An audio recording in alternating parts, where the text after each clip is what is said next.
Assalamualaikum warahmatullahi wabarakatuh, ikhwan. Jangan lupa dukung terus PTK channel dakwah kami dengan cara like, share, dan subscribe, dan tekan tombol lonceng di bawah ini. Selamat menonton, semoga bermanfaat. Tetap semangat. Terima kasih. Takbir, sallu ala nabi. Sebelum Habib Bahar ceramah, sepakat dulu. Nggak ada yang keluar satu kata pun. Sepakat? Yang lainnya duduk semuanya.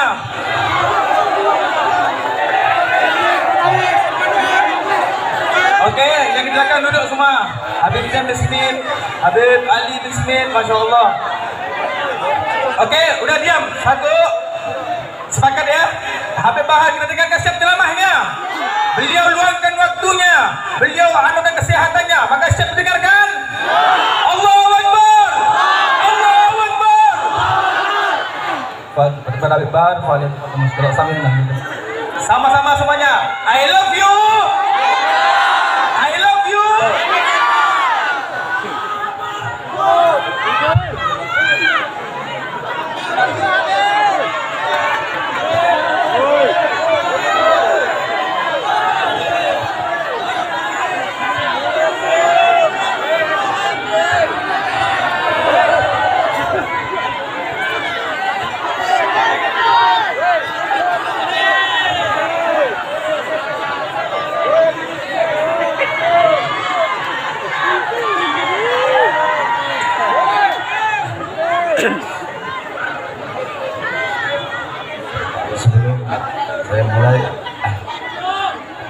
Sebelum saya memberikan sedikit nasihat,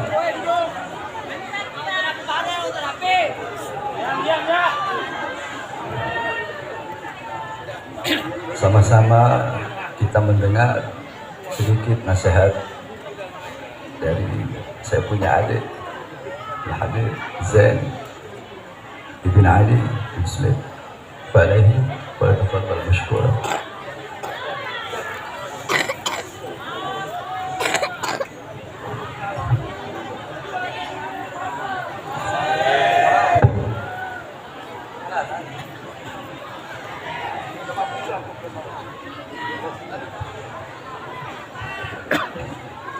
Bismillahirrahmanirrahim. Assalamualaikum warahmatullahi wabarakatuh.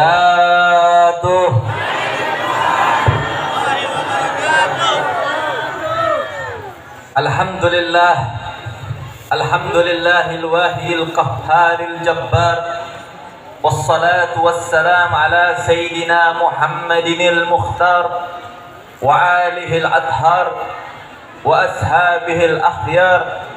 Asallahu subhanahu wa ta'ala an yumli'ana bil baraka bisababi haul al-habib Muhammad bin Abdullah al-Mutahhar, wa nad'u da'iman bisihhati li asadil minbar al-habib Muhammad Bahar. Amma ba'd. Amin amin ya rabbal alamin.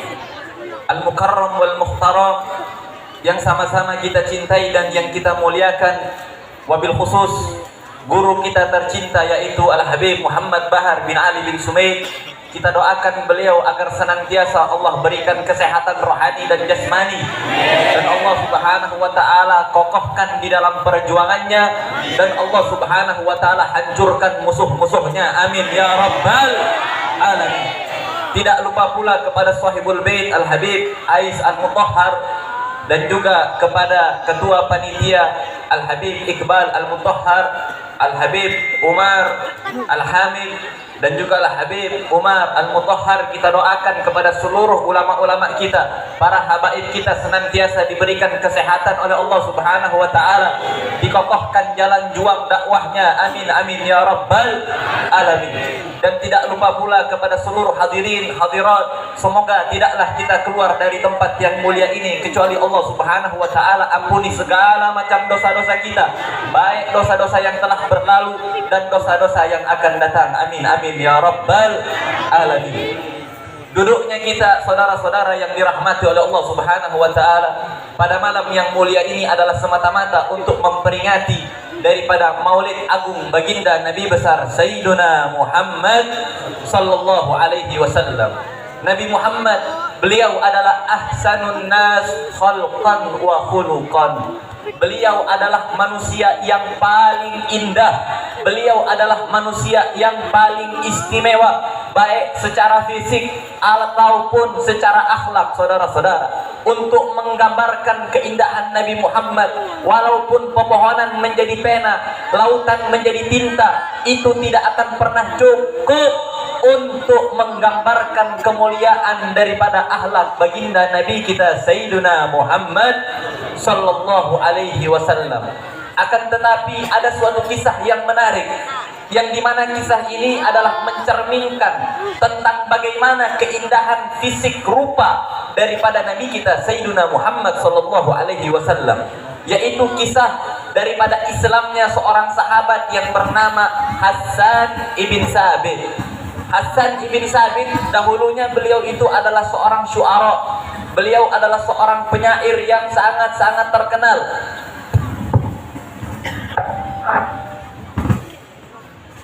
Ini kira-kira lanjut apa lanjut?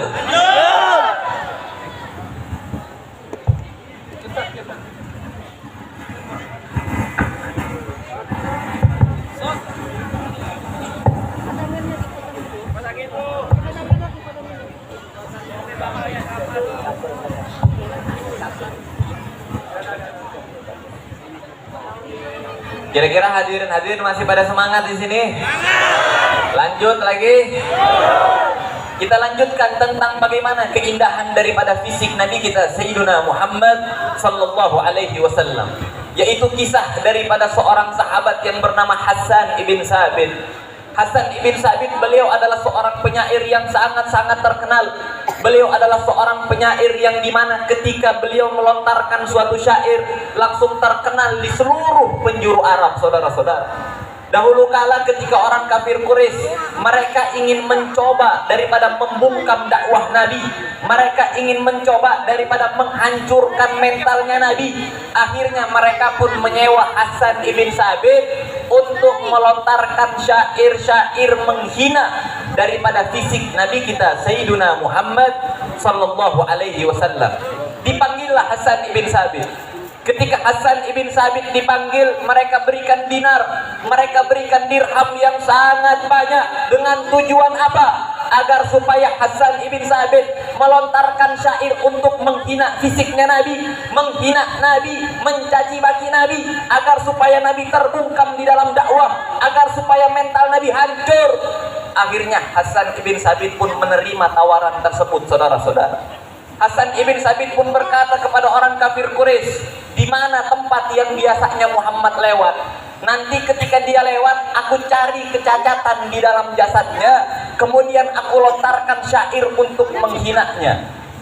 Tibalah Hassan ibn Sabit di suatu tempat yang dimana tempat tersebut biasa Nabi Shallallahu Alaihi Wasallam lewat di situ. Akhirnya ketika Hassan ibn Sabit sampai di tempat yang biasanya Nabi Shallallahu Alaihi Wasallam lewat di situ, Hassan ibn Sabit langsung menutup kedua pandangannya. Beliau langsung balik lagi kepada orang kafir Quraisy. Tiba-tiba Hassan ibn Sabit melemparkan dinar dan dirham. Kata Hassan ibn Sabit, "Hadza malukum laisa li fiha haja." Ini harta kalian, dinar kalian, dirham kalian, aku tidak membutuhkannya lagi. Ammal ladzi aradtum an ahjuahu, Allahumma inni ashhaduka wa ashhadu annahu Rasulullah. Adapun jikalau kalian ingin aku mencaci maki Muhammad, menghina Muhammad dengan syair-syairku, maka hanya ini yang bisa kuucapkan untuk kalian. Ya Allah, aku bersaksi tiada Tuhan selain Engkau, dan aku bersaksi bahwasanya Muhammad adalah utusanmu. Orang kafir Quraisy kaget. Mereka kaget. Kenapa? Karena Hassan ibn Sabit diutus untuk menghina Nabi, untuk melontarkan syair-syair menghancurkan mentalnya Nabi. Tiba-tiba Hassan ibn Sabit ketika melihat wajah indahnya Nabi, beliau langsung bersyahadat di hadapan orang kafir Quraisy. Orang kafir Quraisy pun berkata kepada Hassan ibn Sabit, "Ya Hassan, madza da'ak? Mali hadza arsalnak?" Wahai Hassan, betapa tololnya engkau, betapa bodohnya engkau. Apakah untuk ini kami mengutusmu, wahai Hassan? Maka Hasan ibn Sabit pun melontarkan satu syair yang indah, saudara-saudara. Apa kata Hasan ibn Sabit? Falamma ra'aitu anwarahu sata'at wada'tu min khifati kaffi ala basari khawfan ala basari min husni suratih falastu anduruhu illa ala qadari ruhun minan nuri fi jismin minal qamari kahilyatin nusijat minal anjumiz zuhri. Apa kata Hasan ibn Sabit kepada orang kafir Quraisy? Falamma ra'aitu anwarahu sata'at, ketika aku melihat wajah jasad Muhammad tiba-tiba meluncur, tiba-tiba memancarkan cahaya yang sangat indah. Falastu anduruhu illa ala qadari, maka aku tidak bisa melihat keindahan wajah Muhammad kecuali hanya sekedar batasku saja. Khaufan ala basari min husni suratih falastu anduruhu illa ala qadari, karena aku takut ketika melihat indah wajah Muhammad mataku menjadi buta saking indahnya wajah Nabi kita Sayyiduna Muhammad sallallahu alaihi wasallam. Dilanjutkan oleh Hasan ibn Sabit, ruhun minan nur, ruhnya Nabi Muhammad terbuat dari cahaya, fi jismin minal qamari, di dalam jasad yang terbuat dari rembulan, kahilyatin nusijat minal anjumi zuhri, rangkaian jasad Nabi Muhammad seperti bintang-bintang kejora yang ditenun, saudara-saudara. Berarti Nabi kita indah apa indah? Nabi kita manusia yang paling istimewa apa paling istimewa? Nabi kita adalah manusia yang paling indah, saudara-saudara. Untuk menggambarkan keindahan wajah Nabi, keindahan fisik Nabi, walaupun kita memuji beliau sampai mati 1000 tahun, kita melontarkan syair-syair menggambarkan keindahan Nabi, itu tidak akan pernah cukup, saudara-saudara. Itu tidak akan pernah cukup, sebagaimana dikatakan di dalam Burdah, fa inna fadla rasulillahi laisa lahu haddun fayuribu anhu natikun bifami. Sesungguhnya keutamaan Nabi, kemuliaan Nabi, keistimewaan Nabi tidak mempunyai batas, sehingga tidak bisa diungkapkan dengan lisan, saudara-saudara, sehingga tidak bisa diungkapkan dengan syair, sehingga tidak bisa diungkapkan dengan pujian-pujian. Walaupun dari zaman Nabi Adam sampai akhir zaman kita rangkai pujian-pujian untuk memuji Nabi, itu tidak akan pernah bisa menafsirkan tentang indahnya baginda Nabi besar Sayyiduna Muhammad sallallahu alaihi wasallam. Sembaring daripada keindahan jasad Nabi kita Muhammad, beliau adalah ahsanun nas khuluqa, beliau adalah manusia yang paling indah akhlaknya, manusia yang paling indah budi pekertinya, sehingga Allah Subhanahu wa taala memuji di dalam Al-Qur'an betapa indahnya akhlak Nabi kita. Wa innaka la'ala khuluqin adzim, sesungguhnya engkau wahai Rasul, engkau wahai Nabi, engkau benar-benar berada di atas budi pekerti yang sangat mulia. Bahkan untuk menggambarkan keindahan akhlak Nabi dijelaskan di dalam kitab tafsir Al-Baghawi, bahwasanya hinama su'ilat Sayyidatuna Aisyah radhiyallahu taala anha an khuluqin Nabi sallallahu alaihi wasallam. Sayyidatuna Aisyah ummul mukminin, beliau pernah ditanyakan tentang bagaimana sih akhlaknya Nabi, bagaimana budi pekertinya Nabi. Dijawab sama Sayyidatuna Aisyah dengan jawaban yang singkat, padat dan jelas. Apa kata Sayyidatuna Aisyah? Kana khuluquhul Qur'an, akhlaknya Nabi, kepribadiannya Nabi adalah Al-Quran. Sehingga mereka para ulama berkata, kana Nabiyyu sallallahu alaihi wasallam Qur'anan yamshi alal ard. Nabi sallallahu alaihi wasallam, beliau adalah Al-Quran yang berjalan di atas muka bumi, saudara-saudara. Artinya apa? Artinya di mana Al-Quran membimbing, di situ Nabi mengerjakan. Di mana Al-Quran memerintahkan, itulah yang Nabi kerjakan. Di mana Al-Quran melarang, itulah yang Nabi jauhi. Apapun yang dibimbing oleh Al-Quran, itulah jalan hidup baginda Nabi besar Sayyiduna Muhammad sallallahu alaihi wasallam. Maka oleh karena itu kita jadikan Nabi Muhammad sebagai pedoman kita, saudara-saudara. Nabi Muhammad memegang teguh Al-Quran bukan hanya setengah-setengah saja, melainkan beliau memegang teguh Al-Quran secara menyeluruh. Jangan hanya sebagian saja diambil, sebagian yang lain dibuang, nggak boleh. Akhlaknya Nabi diambil, kepribadian lembutnya Nabi diambil, tapi amar ma'ruf nahi munkarnya Nabi dibuang. Kira-kira yang kayak begitu ada apa enggak? Ada apa enggak ulama yang kayak begitu? Amar ma'rufnya Nabi juga diambil. Nabi Muhammad juga beliau orang yang sangat tegas. Beliau orang yang sangat berani. Jangan hanya mengimani sebagian saja dari Al-Quran, sedangkan Al-Quran yang lain dibuang, ayat-ayat yang lain tidak digunakan. Jangan, saudara-saudara. Bahkan dilarang oleh Allah Subhanahu wa taala. Atu'minuna bi ba'dil kitab wa takfuruna bi ba'din. Apakah kalian akan mengimani sebagian daripada ayatnya Allah, sedangkan sebagian yang lain lagi kalian buang? Kalau masalah kelembutannya Nabi dijelasin sama dia, masalah akhlaknya Nabi dijelasin sama dia, tetapi ketegasan Nabi di dalam berjihad dia sembunyikan, ketegasan Nabi di dalam amar ma'ruf nahi munkar dibuang.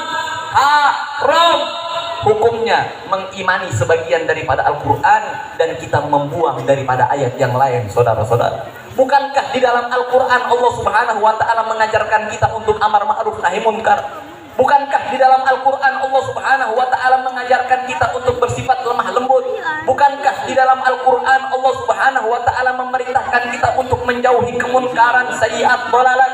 Begitu juga Al-Quran memerintahkan kita untuk melawan segala macam kezaliman dari manapun datangnya. Betul? Berarti kalau seandainya pemerintah zalim, lawan apa biarkan? Pemerintah membuat pasal-pasal yang menyengsarakan masyarakat, lawan apa biarkan? Lawan, saudara-saudara. Bahkan di dalam hadis yang diriwayatkan oleh Imam Bukhari, Nabi SAW beliau pernah bersabda. Apa kata Nabi? La tatamannau liqa'al adu. Jangan kalian angan-angan ingin bentrok sama musuh. Jangan kalian angan-angan dengan bentrok bersama musuh. Yakni angan-angan bentrok aja dilarang sama Nabi. Berarti Islam agama yang damai apa bukan? Nabi ngajarin kita damai apa bukan? Nabi ngajarin kita damai. Apa kata Nabi? Jangan angan-angan bentrok sama musuh. Tapi dilanjutin tuh hadis, jangan dipotong-potong. Soalnya nih ulama-ulama ulama-ulama yang lebih berbahaya dari Dajjal, mereka tuh cuma ngambil sepotong-potong aja. Bagiannya yang lain kagak dilanjutin sama dia. Bener kata Nabi, la tatamannau liqa'al adu. Jangan kalian angan-angan bertemu dengan musuh. Jangan kalian angan-angan bentrok sama musuh.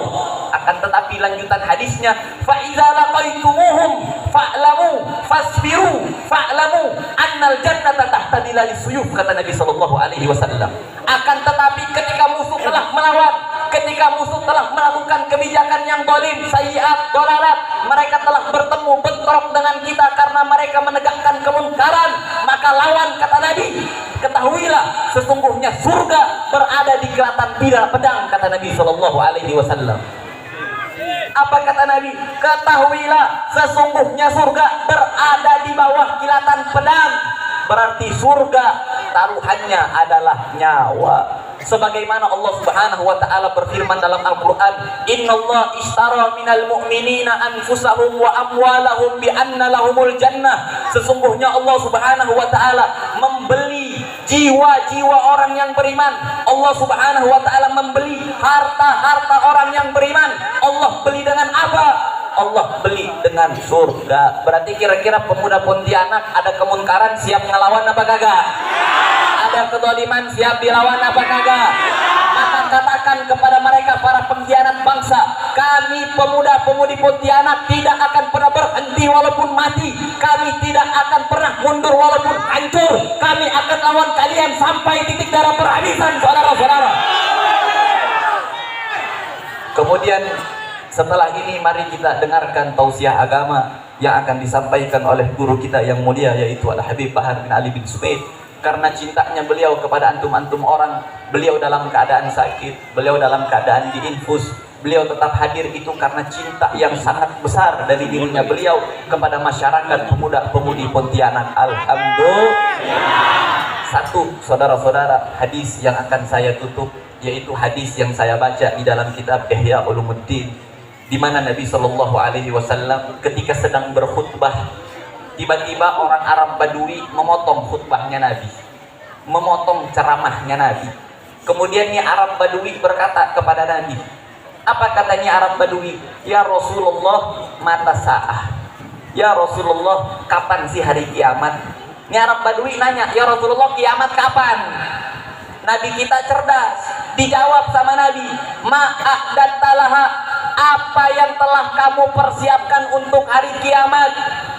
Dijawab sama ni Arab Badui, ma'adattulaha kasira salatin wala siyamin illa annani uhibbullah wa rasulah. Ya Rasulullah, aku tidak mempersiapkan banyak ibadah untuk hari kiamat. Ana nggak banyak sholat, ana nggak banyak puasa, ana nggak banyak sodakoh. Hanya saja ana cinta kepada Allah, ana cinta kepada Rasulullah. Apa jawab Nabi? Yuhsyarul mar'u ma'aman ahab. Sesungguhnya nanti kelak di akhirat kita akan dikumpulkan bersama dengan orang yang kita cintai. Habib Bahar cinta kepada antum-antum orang cinta kepada Habib Bahar. Insya Allah kelak kita akan dikumpulkan bersama Habib Bahar dan juga datuknya beliau yaitu Nabi Muhammad. Amin amin ya rabbal alamin. Rabbi fanfa'na bi barakatihim wahdina al-husna bi hurmatihim wa amitna fi tariqatihim wal mu'afata minal fitani wal afu minkum. Wassalamu alaikum warahmatullahi wabarakatuh. Warahmatullahi wabarakatuh. Alhamdulillahil ahad wassalatu wassalam ala man fis sama ismuhu Ahmad wa fil ardi ismuhu Muhammad wa ala alihi wa sahbihi wa ba'd. Yang saya cintai, yang saya muliakan, para alim ulama, para habaib, para kiai, para asatid, para tokoh masyarakat, para aparat pemerintah, wabil khusus sahibul bait, keluarga besar daripada almarhum Al-Habib Muhammad Al-Mutahhar, beserta segenap panitia peringatan haul beliau. Yang saya cintai, yang saya muliakan, Al-Habib Ishaq Al-Mutahhar beserta seluruh keluarga besarnya, Ketua Panitia Sayyid Iqbal Al-Mutahhar beserta seluruh para panitia. Yang saya cintai, yang saya muliakan, Sultan Pontianak yakni Sayyid Al-Habib Mahmud Melvin Al-Gadri beserta seluruh segenap panitia, para tokoh masyarakat, tamu-tamu kita, Al-Habib Umar Al-Mutahhar dari Hadramut, Al-Habib Salim Al-Hamid, Al-Habib Umar beserta seluruh hadirin hadirat jamaah Pontianak, bapak-bapak, ibu-ibu, para pemuda, pemudi, baginda Nabi besar Muhammad yang selalu dimuliakan oleh Allah Subhanahu wa taala. Saudara-saudara sekalian yang dimuliakan oleh Allah, saya tidak ingin panjang lebar, saya hanya ingin menyampaikan terima kasih banyak. Alhamdulillah, saya Bahar bin Ali bin Smith bersyukur kepada Allah dan berterima kasih banyak kepada seluruh masyarakat Pontianak, masyarakat Kalimantan Barat. Saya berterima kasih kepada segenap panitia atas sambutan yang begitu luar biasa. Alhamdulillah, saya berterima kasih banyak atas sambutan yang begitu luar biasa, sambutan yang begitu antusias. InsyaAllah perkumpulan pada malam hari ini bukanlah perkumpulan yang terakhir. Bertatapnya wajah kita bukanlah bertatap wajah yang terakhir. InsyaAllah besok ke depan Allah pertemukan kita kembali. Amin amin ya rabbal alamin, di perkumpulan yang mulia dan di perkumpulan yang baik. Sedikit saja saudara-saudara, ada satu hadis yang dimana hadis ini jarang kita dengar. Ketika saya membuka kitab Bughyatul Mustarsyidin, kitab fatwa daripada Al-Habib Rahman al-Masyhur, dalam kitab tersebut ada satu hadis yang jarang sekali kita dengar, yakni bunyinya seperti ini. Qala Rasul sallallahu alaihi wasallam, man warrafa musliman faka'annama ahyahu, musliman aw mu'minan faka'annama ahyahu, faman qara'a tarikhahu faka'annama zarahu. Itu hadis jarang sekali kita dengar, bahkan saya tidak pernah menemukan para penceramah-penceramah membawa hadis tersebut. Ini hadis kedudukannya dhaif, akan tetapi hadis ini bisa dipakai dalam fadhailul amal, bisa dipakai dalam targhib ataupun tarhib. Yang bunyinya man warrakha musliman au kama qal mu'minan. Barang siapa yang membuat sejarah seorang muslim, barang siapa yang membuat sejarah seorang mukmin, yakni sejarah hidupnya, yakni syama'ilnya, yakni menulis tentang manqabah atau manakib sejarah hidup daripada seorang mukmin, orang yang soleh, para aulia, para asfiya, faka'annama ahyahu, maka seakan-akan orang yang menulis sejarah orang yang beriman dan sejarah seorang muslim tersebut, faka'annama ahyahu, maka seakan-akan dia telah menghidupkan seorang muslim tersebut. Al-Imam Ad-Dibai Sayyid Ja'far Al-Barzanzi, Al-Imam Al-Habib Ali bin Muhammad Al-Habsyi, Al-Imam Al-Busiri, dan banyak para imam-imam, para ulama yang dimana beliau-beliau membuat sejarah baginda Nabi besar Muhammad. Faka'annama ahyahu, maka beliau-beliau seakan-akan telah menghidupkan baginda Nabi besar Muhammad sallallahu alaihi wasallam. Faman qara'a tarikhahu faka'annama zarahu, dan barang siapa yang membaca sejarah yang telah ditulis, yakni sejarah daripada orang muslim dan orang mukmin tersebut, faka'annama zarahu, maka seakan-akan dia telah berkunjung dan berziarah kepada seorang muslim dan mukmin tersebut. Kita membaca sejarah baginda Nabi besar Muhammad, membaca maulid Nabi Muhammad, seakan-akan kita berkunjung kepada baginda Nabi besar Muhammad sallallahu alaihi wasallam. Tadi dibacakan sejarah daripada sahibul haul Al-Habib Muhammad bin Abdullah Al-Mutahhar, maka dibacakan sejarah tersebut. Yang membuat sejarah tersebut, yang mengarang sejarah tersebut, seakan-akan telah menghidupkan Al-Habib Muhammad bin Abdullah Al-Mutahhar. Dan yang membaca sejarah tersebut, yang mendengarkan sejarah tersebut, maka seakan-akan telah berkunjung kepada Al-Habib Muhammad bin Abdullah Al-Mutahhar. Yakni ini adalah faedah daripada diadakannya haul. Haul itu punya 3 makna. Yang pertama, haul maknanya artinya sekeliling. Alladzi barakna haulahu, yang kami berkahi sekelilingnya. Haul yang kedua maknanya kekuatan, daya. La haula wala, tidak ada daya, tidak ada kekuatan, tidak ada upaya. Haul yang ketiga maknanya 1 tahun. Setiap perputaran waktu 1 tahun itu namanya haul. Adapun haul yang kita kenal adalah setiap tahun acara, yang dimana pada acara tersebut kita membuat haul. Kita mengenang daripada sejarah orang soleh, para aulia, orang-orang soleh yang telah wafat, yang telah meninggal dunia. Di dalam acara haul dibacakan sejarahnya, dibacakan manakibnya, bagaimana ilmunya, bagaimana akhlaknya, bagaimana ibadahnya, waraknya, khaufnya, khasyahnya, zuhudnya, ibadahnya, qanaahnya daripada sahibul haul, agar kita bisa mengambil intifa, mengambil istifadah, mengambil manfaat, mengambil faedah, mengambil keutamaan, mengambil ilmu, dan menjadikan sahibul haul daripada uswah, qudwah, teladan, pedoman kita sehari-hari, sehingga pulang dari ini majlis kita menjadikan sahibul haul sebagai teladan kita, sebagai pedoman kita. Jadi yang namanya haul hanya milik orang-orang yang soleh. Tidak ada orang durhaka diadakan haulnya, tidak ada. Namanya haul hanya untuk orang soleh, namanya haul hanya untuk para waliullah, hanya untuk para ulama. Yakni sebagaimana dikatakan oleh datuk kami Al-Habib Ahmad bin Sumaid, bahwasanya gal Al-Habib Ahmad bin Sumaid, aqwamu ahya'in tamutul qulub bidzikrihim, aqwamu amwatin tahyal qulub bidzikrihim. Berapa banyak orang-orang yang masih hidup, orang-orang masih hidup, jasadnya masih hidup, kedua matanya masih melihat, lidahnya masih berkata-kata, telinganya masih mendengar, tangannya masih bisa menyentuh, kedua kakinya masih bisa berjalan. Ini orang masih hidup, jasadnya masih hidup. Aqwamu ahya'in tamutul qulub bidzikrihim. Orang ini masih hidup, kaum ini masih hidup, golongan ini masih hidup, tetapi mengenang mereka bisa mematikan hati. Sebaliknya, aqwamu amwatin, ada golongan-golongan yang sudah wafat, ada kaum-kaum yang sudah wafat. Mereka telah meninggal dunia, jasadnya telah terkubur, atau mungkin jasadnya hancur, nama mereka terpampang di batu nisan. Mereka telah wafat, mereka telah meninggal dunia. Akan tetapi mengenang mereka bisa menghidupkan hati yang telah mati. Padahal mereka orang-orang yang wafat, mereka orang-orang yang mati. Akan tetapi mengenang mereka bisa menghidupkan hati yang mati. Siapa mereka? Mereka adalah orang-orang soleh, mereka adalah para aulia, mereka adalah para ulama. Ada orang-orang yang masih hidup, mereka adalah orang-orang yang bodoh, orang-orang yang fasik, orang-orang yang suka berbuat dosa, berbuat maksiat, mungkarat, dalalat, sayyiat, mukhalafat. Mengenang mereka bisa mematikan hati. Sedangkan ada orang yang sudah mati dari kalangan para ulama dan kalangan para aulia, mengenang mereka bisa menghidupkan hati.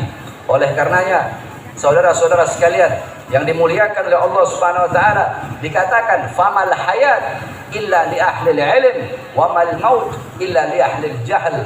Tidak ada kehidupan kecuali kehidupan hanya miliknya orang-orang yang berilmu, dan tidak ada kematian kecuali kematian hanya miliknya orang-orang yang bodoh. Al jahlu qabla mauti mautun li ahli fa ajsaduhum qabla al kuburi kuburu.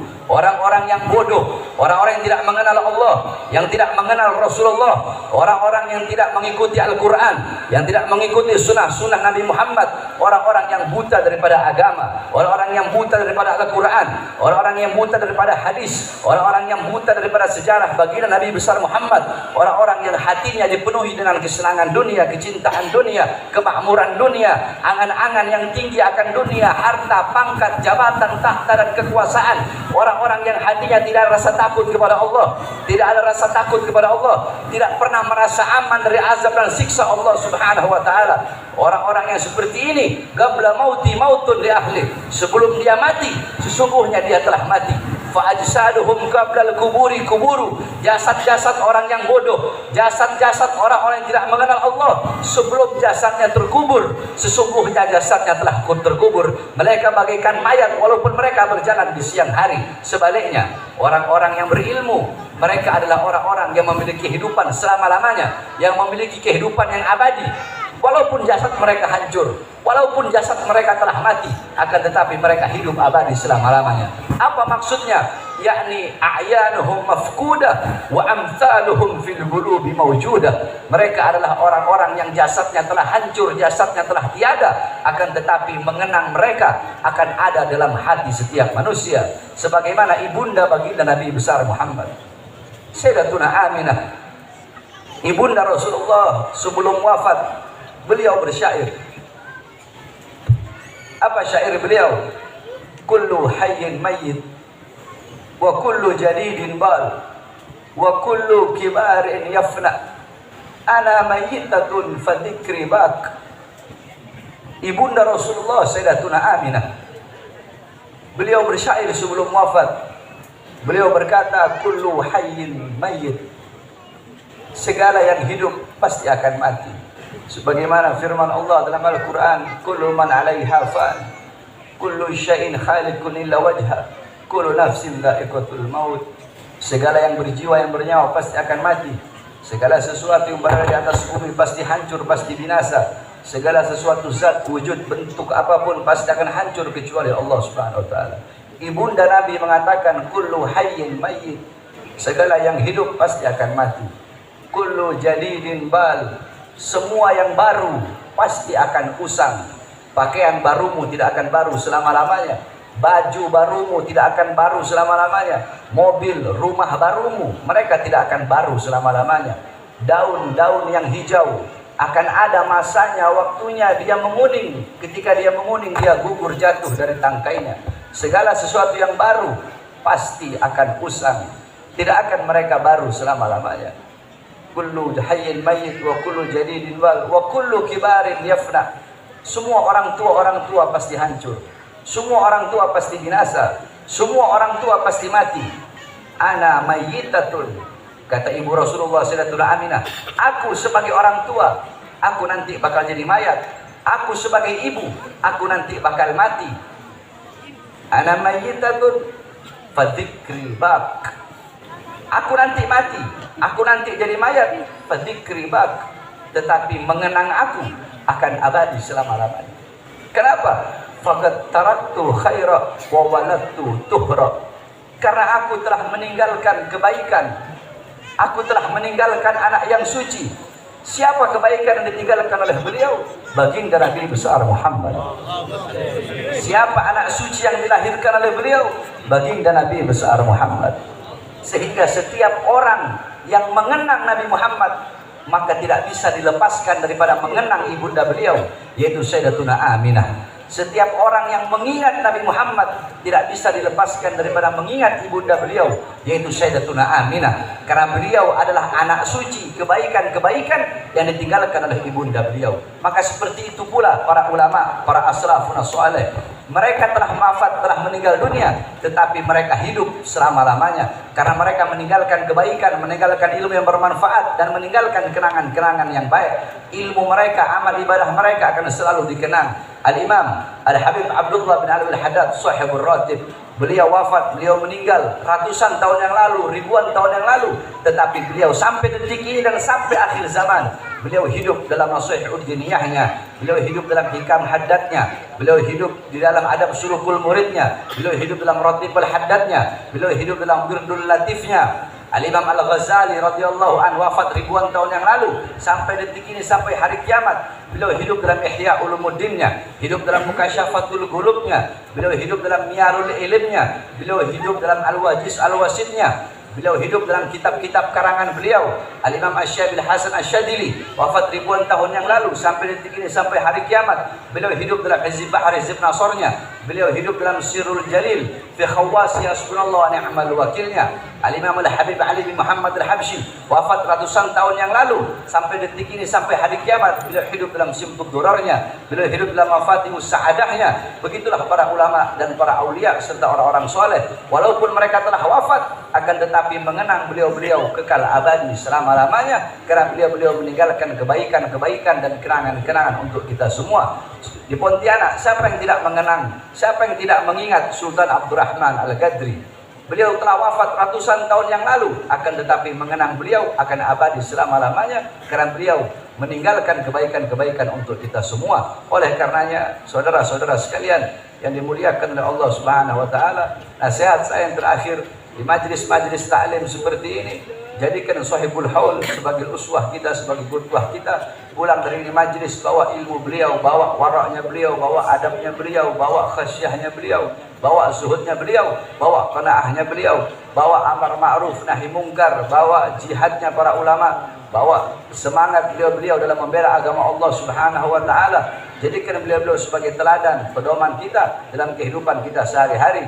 Qala Imam Malik muhibbal qaum yalhaq bil jamaah. Imam Malik berkata, pecinta suatu kaum di akhirat akan dikumpulkan bersama orang yang ia cintai. Al mar'u ma'a man ahab. Seseorang yang dikumpulkan bersama orang yang ia cintai. Man tashabbaha biqaumin fahuwa minhum. Barang siapa yang menyerupai suatu kaum, maka dia akan dikumpulkan bersama kaum tersebut. Jikalau kita mengikuti para ulama, mengikuti para aulia, mengikuti orang-orang soleh, maka kelak di akhirat beliau-beliau dimuliakan oleh Allah, kita pun akan dimuliakan oleh Allah Subhanahu wa taala. Beliau-beliau dicintai oleh Allah, maka kita pun pasti akan mendapatkan kecintaan dari Allah Subhanahu wa taala.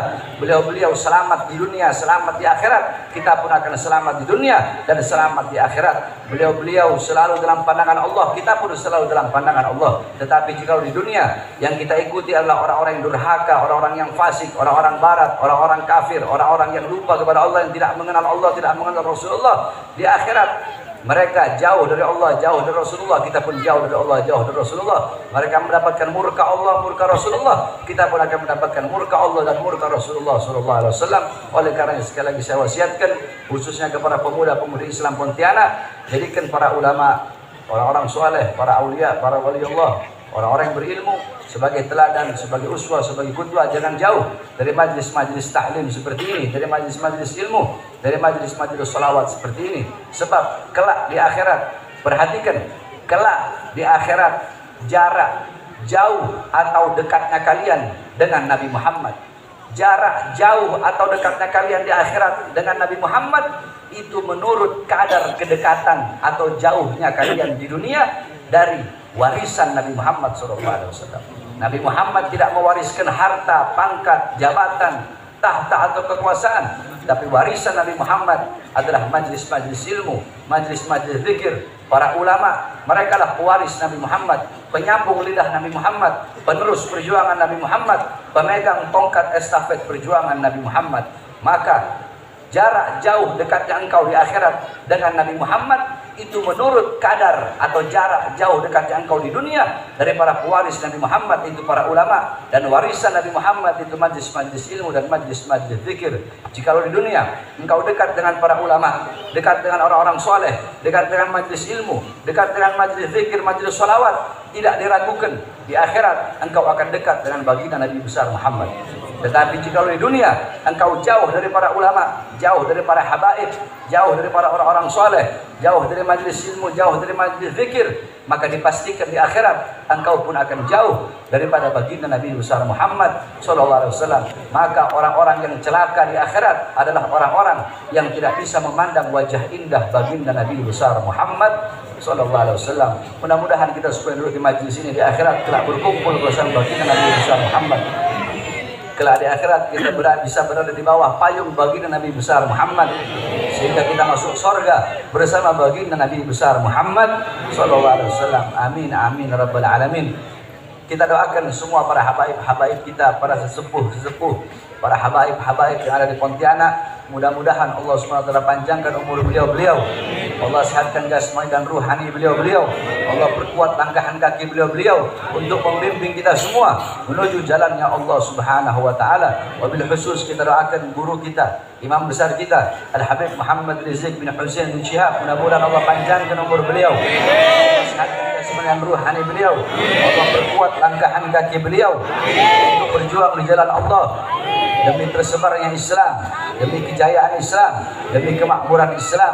Allah Subhanahu wa taala hancurkan segala musuh-musuh beliau, orang-orang yang ingin menzalimi beliau dihancurkan oleh Allah Subhanahu wa taala. Amin amin ya rabbal alamin. Kita doakan segenap panitia yang telah mensukseskan ini acara. Mudah-mudahan Allah permudah segala urusan dunia akhiratnya. Amin amin ya rabbal alamin. Kita doakan juga para aparat yang ikhlas membantu ini acara, baik dari kepolisian ataupun dari tentara, yang ikhlas dalam hatinya membantu ini acara sehingga ini acara berjalan lancar dan sukses. Mudah-mudahan Allah naikkan pangkat jabatannya, Allah permudah urusan dunia akhiratnya. Tapi jikalau ada aparat atau para pemerintah yang tidak suka dengan adanya acara yang berkah ini, tidak suka dengan adanya acara haul dan acara maulid ini, mudah-mudahan Allah hancurkan. Amin. Allah lantahkan. Amin ya rabbal alamin. Bismillah babuna, tabarak hitanuna, yasin saqfuna, kaf ha ya ain sad kifayatuna, hamim ain sin kaf himayatuna. Fasayakfikahumullah wa huwa samiul alim. Fasayakfikahumullah wa huwa samiul alim. فسيكفيكهم الله والسميع العليم. والشهد العرش مسؤول علينا وإلى الله ناظرة إلينا بحول يقدر والله والله من أمره مفيد. وله القرآن المجيد في لوح محفوظ. فالله خير حافظ الرحمن الراحمين. فالله خير حافظ الرحمن الراحمين. فالله خير حافظا وارحم الراحمين. وصلى الله على سيدنا محمد وعلى آله وصحبه وبارك وسلم والحمد لله رب العالمين. Kepada seluruh jamaah juga doakan agar segera Allah berikan kesehatan kepada saya. Saya sudah 2 minggu saya sakit, nggak bisa bangun. Selama 2 minggu saya nggak hadir acara. Acara di mana-mana nggak ada saya hadir. Acara di luar negeri saya nggak hadir. Acara di seputar Indonesia nggak ada yang saya hadir. Tapi alhamdulillah selama 2 minggu terakhir saya ceramah itu di Palembang. Tanggal 23 Oktober kalau nggak salah. Itu terakhir saya ceramah. Pulang dari Palembang saya sakit. Semenjak itu saya nggak ceramah hampir 2 minggu atau 3 minggu. Baru hari ini saya bisa hadir di Pontianak. Mudah-mudahan saya hadir di sini saya mendapatkan keberkahan daripada saya. Insya Allah kita berjumpa tahun depan yang dimana insya Allah jamaah bisa lebih banyak 10 kali lipat dari sekarang. Terakhir saya ke Pontianak saya masih ingat itu sekitar tahun 2017. Masya Allah jamaahnya banyak. Saya hadir sekarang di tahun 2017. 2018 saya ditahan. 2018 saya ditahan. 2020 saya bebas. 2020 saya bebas. Baru 2 hari bebas saya ditahan lagi. Saya dibawa ke Nusa Kambangan. Ketika saya dibawa ke Nusa Kambangan, alhamdulillah saya bersyukur kepada Allah. Kedua tangan saya diborgol, perut saya diborgol, kaki saya diborgol. Dari borgol tangan nyambung ke perut, perut nyambung ke kaki. Saya diperlakukan seperti penjahat besar. Saya diperlakukan seperti koruptor. Saya diperlakukan seperti bandar narkoba. Saya dilakukan seperti penjahat besar. Ada satu cerita ketika saya sedang diborgol seperti itu. Saya bertanya kepada orang yang memborgol saya, yakni sipir penjara di Nusa Kambangan.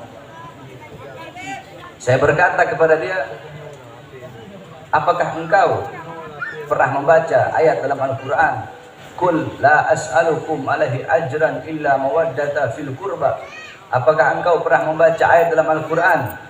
Innama yuridullah lidhiba ankum rijza ahlal bait wa yutahhirukum tathira. Tahukah engkau siapa al-qurba? Tahukah engkau siapa ahlul bait? Tahukah engkau siapa Ali Muhammad yang engkau baca dalam setiap salawatmu? Ali Muhammad ahlul bait al-qurba yang ada dalam Al-Quran, Ali ahlul bait yang ada dalam Al-Quran, Ali Muhammad yang kau baca, yang dimana kalau engkau tidak membaca salawat dalam salatmu, tidak sah engkau punya salat. Itu adalah orang yang kau borgol di hadapanmu. Apakah pantas engkau mengaku sebagai umat Muhammad sedangkan engkau memborgol anak cucu Muhammad sallallahu alaihi wasallam? Saudara-saudara, 2 hari saya baru keluar, saya masuk lagi. Kenapa? Apakah saya membela diri saya? Tidak. Yang saya bela rakyat, yang saya bela bangsa, yang saya bela negara, yang saya bela rakyat yang susah, yang saya bela rakyat yang kelaparan, yang saya bela rakyat yang menderita. Saudara-saudara sekalian yang dimuliakan oleh Allah, cukup sampai di situ? Tidak. Saya bebas tahun 2021. 2021 saya bebas murni. Baru 1 bulan saya bebas murni, saya sudah ditahan lagi. Saya sudah ditahan lagi, kasus 6 laskar yang dibantai dan disiksa, saudara-saudara. Sampai akhirnya saya baru bebas sekitar 2 bulan yang lalu. Sehingga alhamdulillah pada hari ini saya bisa sampai di majlis yang penuh dengan keberkahan. Maka ingin saya sampaikan kepada saudara semua, tidak ada kata kapok, tidak ada kata lelah, tidak ada kata capek dalam berjuang untuk bangsa, agama, negara, dan rakyat Indonesia. Saudara-saudara, demi bangsa, demi agama, demi negara, demi NKRI, demi Merah Putih, demi bangsa dan rakyat Indonesia, jangankan hanya di penjara, nyawa, jiwa Bahar bin Smith murah harganya. Oleh karenanya, saya meminta doa kepada seluruh hadirin agar Allah berikan saya kesehatan sehingga kita bisa kembali sama-sama berjuang demi bangsa, demi agama dan negara kesatuan Republik Indonesia yang kita cintai ini. Mudah-mudahan Allah berikan keselamatan kepada bangsa Indonesia, kepada rakyat Indonesia, dan kepada negara yang kita cintai. Amin ya rabbal alamin. Wasiat saya yang terakhir sebelum saya tutup, jaga persaudaraan di kota Pontianak yang kita cintai. Kita yang muslim disatukan dengan 2. Yang pertama disatukan dengan agama Islam. Yang kedua kita disatukan sebagai satu bangsa, yaitu bangsa Indonesia. Yang di luar muslim, yang Kristen, yang Buddha, yang Hindu, apapun agamanya, kita disatukan walaupun kita tidak satu agama, tapi kita disatukan dengan satu kesatuan, yaitu kesatuan negara Republik Indonesia. Kita disatukan dengan satu bangsa, yaitu bangsa Indonesia. Di Pontianak, jaga kerukunan tersebut, jaga kesatuan dan persatuan tersebut. Apapun warna kulitnya, apapun agamanya, apapun sukunya, kita disatukan dengan satu, yaitu bangsa Indonesia. Yang muslim, apapun ormasnya, apapun manhajnya, selama hanya berbeda masalah furu'iyah, kita bersatu. Karena jangan harap yakni fasadur ra'iyah bifasadil muluk wa fasadul muluk bifasadil ulama. Hancur atau rusaknya suatu negara, hancur atau rusaknya rakyat, itu karena hancur dan rusaknya pemerintah. Hancur dan rusaknya pemerintah itu tidak lain dan tidak bukan karena hancur dan rusaknya para ulama. Jangan berharap bangsa bakal jadi bangsa yang baik, negara bakal jadi negara yang baik, kalau para pejabat dan pemerintahnya belum menjadi pejabat dan pemerintah yang baik. Jangan berharap pejabat bakal jadi pejabat yang baik, pemerintah bakal jadi pemerintah yang baik, aparat bakal jadi aparat yang baik, kalau para ulamanya belum menjadi ulama-ulama yang baik. Bagaimana para pejabat mau bersatu? Orang-orang berkata, ayo ulama dan pejabat bersatu, sama-sama bangun NKRI, sama-sama bangun Indonesia. Bagaimana pejabat dan ulama mau bersatu, sedangkan para ulama sama ulama saling berantem, ustadz sama ustadz berantem. kiai sama kiai berantem, Habib sama Habib berantem. Jangan harap bangsa bakal menjadi bangsa yang baik kalau masih banyak ustadz sama ustadz, kiai dan kiai, serta habaib bersama habaib saling berantem. Oleh karenanya, jaga persatuan. Alaikum bil jamaah, fa inna yadallah ma'al jamaah. Hendaklah kalian bersatu, karena sesungguhnya pertolongan Allah itu berada di dalam persatuan. Mudah-mudahan Allah jaga Pontianak khususnya, dan Allah jaga kita punya negara Indonesia menjadi negara baldatun thayyibatun rabbul ghafur. Amin amin ya rabbal alamin. Sekali lagi saya mohon doa agar Allah berikan kesehatan kepada saya dan kesehatan kepada semuanya. Amin ya rabbal alamin. Wal afu minkum. Saya ini melihat orang kunang-kunang, saya punya mata. Makanya saya agak tutup mata. Udah 2 minggu begini, saya nggak tahu kenapa. Lihat orang kunang-kunang, pusing. Tadi saya hampir pingsan waktu jalan kemarin. Makanya nanti kalau pulang saya minta jangan ada yang salaman. Tadi saya hampir jatuh, untung dipegang di sana di ujung, sebab orang desak-desakan nggak kuat. Makanya nanti habis ini saya minta tolong jangan ada yang, sebab saya lihat orang masih pusing. Saya nggak bisa angkat suara keras, masih pusing, masih. Makanya nanti balik saya minta tolong jangan ada yang sempit-sempit gitu, jangan ada yang salaman. Mudah-mudahan kita semua diberkahi oleh Allah SWT. Assalamualaikum warahmatullahi wabarakatuh.